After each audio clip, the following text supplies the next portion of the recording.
சிறகடிக்க ஆசை சீரியல்ல இன்னைக்கு எபிசோட்ல என்னெல்லாம் நடந்துச்சு, அதுக்கப்புறம் அடுத்து வரப்போற எபிசோட்ல என்னெல்லாம் நடக்கலாம், இது ரெண்டுத்த பத்தி இந்த வீடியோல டீட்டெயிலா பார்ப்போம். இன்னைக்கு என்ன நடந்துச்சுன்னா, முத்து மீனாட்ட பேசுறத வச்சு மீனா கண்டுபிடிச்சிடறாங்க.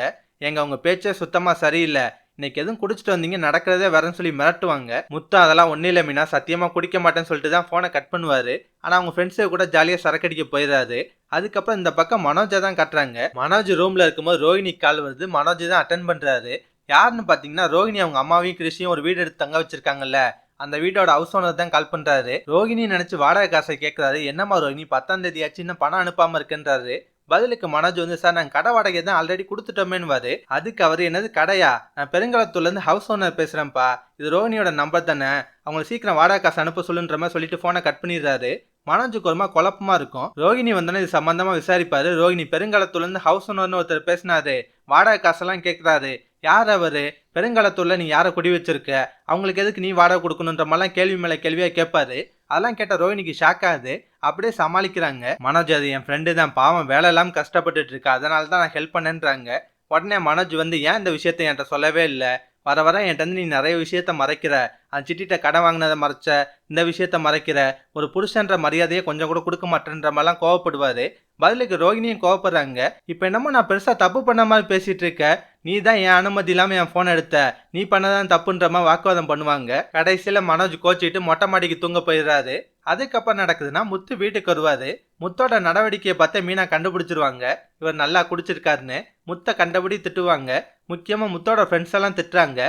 இந்த குடிகாரங்களோட சேர்றதை விடுங்க, அவங்க குடிச்சிட்டு நாசமாறது மட்டும் இல்லாம உங்களையும் சேர்த்து கெடுக்கிறாங்கன்ற மாதிரிலாம் கோவப்படுறாங்க. பதிலுக்கு முத்து வந்து, இங்க பாரு மீனா, நீ என்ன வேணா திட்டு, ஆனா என் நண்பர்களெல்லாம் எதுவும் சொல்லக்கூடாதுன்னு.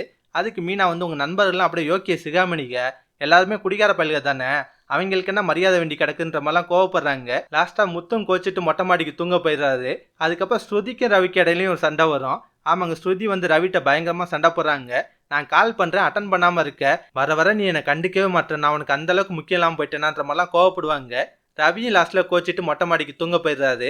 அங்க போயிட்டு 3 பேருமே பொண்டாட்டிகளோட டார்ச்சர் தாங்கலன்ற மாதிரி புலம்பிட்டு இருப்பாங்க. அதோட தான் இன்னைக்கு சீரியலை முடிச்சிருந்தாங்க. இதுக்கப்புறம் என்ன நடக்கும்னா, இவங்க 3 பேரும் மொட்டை மாடியில பொண்டாட்டிகளை குறை சொல்லி பேசிட்டு இருக்காங்கல்ல, அதே மாதிரி கீழே வந்து மீனா, ரோஹினி, ஸ்ருதி 3 பேரும் இவங்கள குறை சொல்லி ஏதாவது பேசிட்டு இருப்பாங்க. கடைசியா மீனா யதார்த்தமா கேட்கலாம், ரோஹினி உண்மையிலேயே உங்களுக்கு பல்வலி தானா, ஏன்னா கொஞ்ச நேரத்துக்கு முன்னாடி தான் தேங்காவை நல்லா சாப்பிட்டீங்க, அப்புறம் எப்படி திடீர்னு பல்வலி வந்துச்சுன்ற மாதிரிலாம் கேட்பாங்க. அதை கேட்டால் ரோஹினி கோவம் வரும். அப்போ நான் போய் சொல்கிறேன்னு சொல்கிறீங்களா மீனான்ற மாதிரிலாம் கோவப்படுவாங்க. இந்த மாதிரி சீன்ஸும் வரத்துக்கு வாய்ப்பு இருக்குது. இதை தவிர பொங்கலுக்கு நிகழ்ச்சி போட்டியெல்லாம் நடத்த போகிறாங்க. ஆமாங்க, ரவியோட ரெஸ்டாரண்ட் ஓனர் இருக்காங்க பார்த்தீங்களா, நீத்து, அவங்க தான் இந்த போட்டியை நடத்துகிறாங்க. கப்பல்ஸ்க்கான போட்டியாக தான் இருக்கும். அதில் முத்து, மீனா, அதுக்கப்புறம் எல்லா ஜோடிகளும் கலந்துக்கிற மாதிரிலாம் சீன் வரும். முக்கியமாக பொங்கலுக்கு வந்து பாட்டி ஊர்லேருந்து வரப்போகிறாங்க. பாட்டி வந்துட்டாலே விஜயாவை நல்லா விரட்டுன்னு வெட்டுவாங்க, நல்லா வறுத்து எடுப்பாங்க. பாட்டி வர சீன்லாம் கொஞ்சம் கலகலப்பாக இருக்கும். இதெல்லாம் பற்றி உங்கள் கருத்தை நான் மறக்காமல் கமெண்ட்டில் சொல்லுங்கள். இந்த வீடியோ பிடிச்சுன்னா ஒரு லைக் தட்டுங்க. நம்ம சேனல் ப்ரோமோ தமிழ் ரிவ்யூஸ் எதுவாக சப்ஸ்கிரைப் பண்ணலாம், ப்ளீஸ் சப்ஸ்கிரைப் பண்ணிக்கோங்க. நான் உடனே சீரியல் அப்டேட் கொடுத்துட்டே இருக்கேன். Bye guys.